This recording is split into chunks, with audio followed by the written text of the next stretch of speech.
Hey everybody, I'm Fred Rui. And I'm Tracy Z. And this is Note Investor FAQs. Do we have a question today? Absolutely.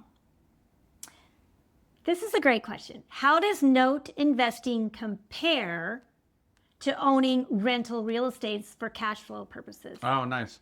Well, we used to own rentals, so this comes from Flashbacks. yeah. And not necessarily good flashbacks, because I'm picturing tenants and toilets and repairs. And 2 a.m. calls. And 2 a.m. calls. Look, the difference of having a note is that I own the loan, but I don't own the property. So I have the right to receive payments, but I don't own the property, which means I'm collecting payments, but I'm not dealing with maintenance.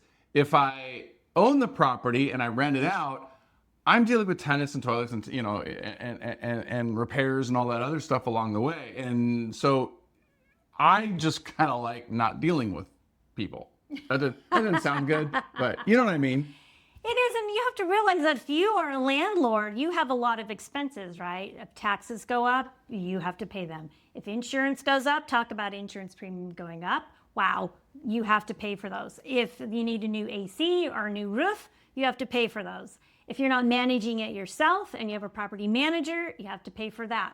So all of those things come out of your monthly cash flow along with the principal and interest payment to the lender.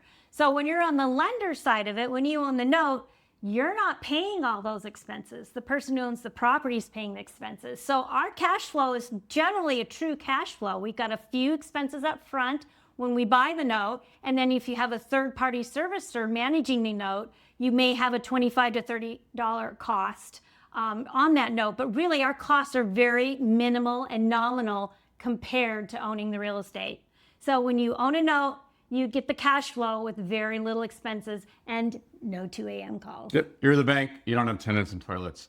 For this and a lot more information, go to noteinvestor.com/101 for a whole free Discovery Notes mini course.